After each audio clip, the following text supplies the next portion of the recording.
Yo, it's Chris again. Today we're going to be talking about dinking, everything dinking. It's going to be a nice little crash course where I simplify everything you need to know about dinking into 5 tips. 5 tips, and you're going to be a pro dinker, and you're going to be dinking better than me because I need some work still. Let's have some fun. All right, so first things first, the first mistake that a lot of people are making is they're using too much wrist. They're getting too wristy in there. So what we want to do is we want to think about our whole arm as being one machine, okay? One machine, okay? We don't have multiple parts of machine. Our wrist isn't a different part. Our elbow's not a different part. It's all one big machine, okay? So that's the first thing, okay? So as we're dinking here, as we're dinking back and forth, it's a little windy here today, so it might be a little tough, okay? As we're dinking, it is my whole arm that is doing the dinking, okay? My whole arm. Let me show you a no-no. I'm gonna show you a no-no on this next one, okay? A no-no looks like this. Right? Flicking my wrist, trying to get it all up there, breaking my wrist, okay? That's a no-no. What we do want is our whole arm moving it, okay? Our whole arm being the machine, all right? It's gonna be our shoulder. We're gonna think about our shoulder being the movement. Our shoulder is what is doing the dinking, okay? Our shoulder is picking that ball up. It's picking that ball up. It's picking that ball up. Okay, so that's the biggest thing, is we're not using our wrists, which I see a lot of you guys doing as you first start off dinking, and that's why you're popping those up, because you're dinking it up and it's popping off your paddle. People are smashing it in your face, okay? One big machine, okay? Shoulder doing the dinking. All right, second thing, second mistake I see a lot of people doing, okay, is their footwork, okay? And this is gonna be huge for not just for dinking, it's gonna be huge for every single shot in pickleball. Your footwork is huge, and I'm just gonna go ahead and pair it with your athletic stance as well. Being in a nice, comfortable athletic position instead of standing up straight like I kind of was in that next one, okay? And that last bit. I'm gonna put 2 and 2 together, right? We got one big motion, okay? Our shoulders doing the dinking, and I'm in a nice athletic position. Watch my footwork here. I wanna get behind the ball, okay? Behind the ball. Wherever the ball's at, I'm getting behind it. Behind it. It is always easier to step up to the ball. It is always easier to step up to the ball. Okay, so right there is gonna lead us into our next thing that's gonna be a mistake, but I'll get into that in a second. So here we go. Step up into the ball. Stay behind the ball. Do not let the ball get behind you. Do not let the ball get behind you. That's a no-no, okay? You wanna stay behind the ball. If the ball gets pushed back deep, let's get back behind it and let's dink it. If it's short, I'm gonna come up right behind it and I'm gonna dink, okay? This is gonna be a bigger issue for when we're dinking cross court. So watch this, getting behind the ball. I'm gonna get behind the ball. Behind the ball. If I wanna hit that way, I'm gonna get over to the left of it. If I wanna hit right, I'm gonna get to the left, I'm gonna get behind the ball. Behind the ball. Behind the ball. Okay? And notice how I have a slight bend in my knees as I'm behind this ball. The ball was a little deep there and I still went back and I went and got it. My feet are always behind the ball. Okay? So the biggest part when we're dinking and the ball's getting behind us or our footwork's not too good is usually we're on the forehand side and we're dinking cross court. I know a lot of times you guys see people getting those long dink battles where they're dinking cross court over and over from one corner of the kitchen to the other corner of the kitchen, okay? But it's really important that you get behind the ball. So Jimmy, I want you to try and aim wide over here. Get me going wide. Look at the footwork. See how I get behind the ball? Behind the ball. Look at that. And then I eat Jimmy. Okay, so for me personally, when I first started getting into the tournament scene, and I noticed my forehand dink didn't feel too good. It did not feel, I didn't feel comfortable. And I noticed right away, as soon as I started getting behind the ball, dinking felt a lot more comfortable and it was a lot easier. All right, footwork, footwork, footwork.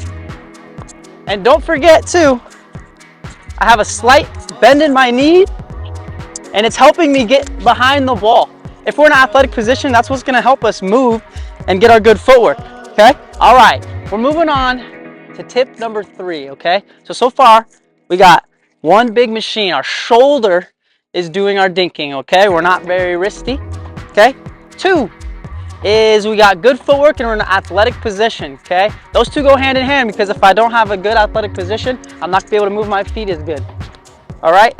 And now this next tip is probably just as important as all the rest, is hitting the ball out of the air as much as possible, okay?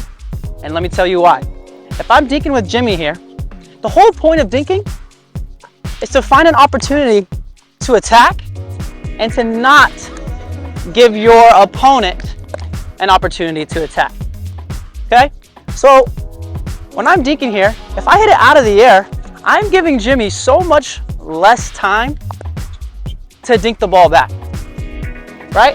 Watch the difference here as I dink it out of the air as opposed to letting it bounce. Out of the air, letting it bounce. You guys see how much longer that took for me to hit the ball? And that split second could be the difference in getting Jimmy a little off guard to where he pops it up and I slam it away. So hitting it out of the air is important for that right there, that reason right there. I didn't smack on a ruin Jimmy's feelings, his hopes and dreams. All right, this time I won't be as nice to Jimmy as I'm dinking with him. I'm gonna put everything together and he's just gonna try and put it over the net. Now I'm gonna have my one well-oiled machine of my shoulder doing the dinking. That one I should have took out of the air. There we go. Okay, and look at that, right away, I got Jimmy caught off guard and he hits it into the net. And now boom, I'm winning points because I'm hitting it out of the air. I have a nice athletic position, I'm bending my knees, I'm on my toes, I'm on the balls of my feet, ready to move in any direction, okay? And I'm hitting balls out of the air. You wanna hit the ball out of the air as much as possible. And if you get caught not hitting one out of the air that you maybe should have, so go ahead, Jimmy, hit it kind of deeper to me. Well, that's a little deep, a little too deep. There we go, right? And if I could hit out of the air and I don't, make sure we're still moving back, right?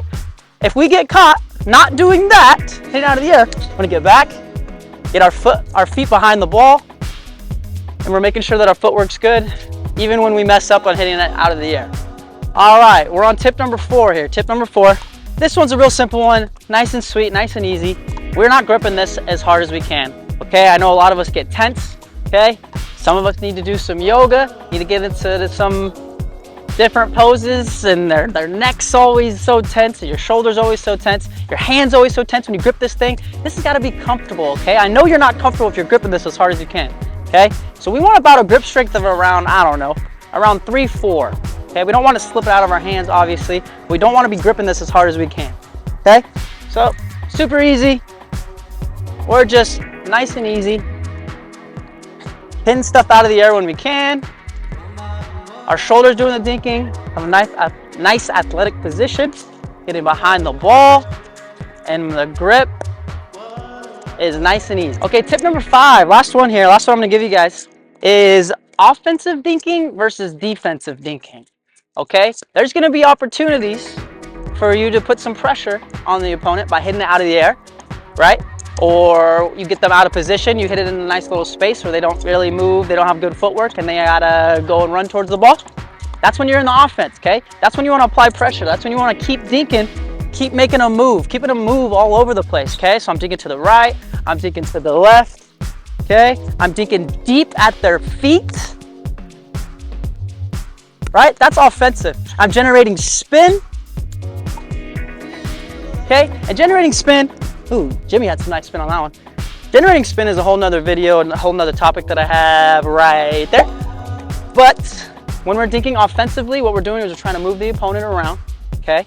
If we find that we are the player that's getting moved around, we feel like we're on defense, we feel like we're scrambling, we feel like they just hit one right at my feet, that's when we need to use some defensive dinking, okay? So, if Jimmy's dinking so well to where I'm running all over the place, or I get caught not hitting out of the air and now it's at my feet, okay? What I wanna do is I just wanna hit a nice easy dink right over the net, okay? Something that they can't attack, okay? Or right in the middle of the court. If we go for a hard angle while we're on defense, it's gonna be hard, I'm off balance. All right, so here we go. As Jimmy applies some pressure, as he gets me moving around, okay, I'm just gonna get it right over the net. Oh my goodness. Oh my goodness, he's got me moving right over the net so he can attack me. Right over the net. I'm not worried about the spin. Just getting it over right there. Ooh, look at that. I just turned it into offense. Did I say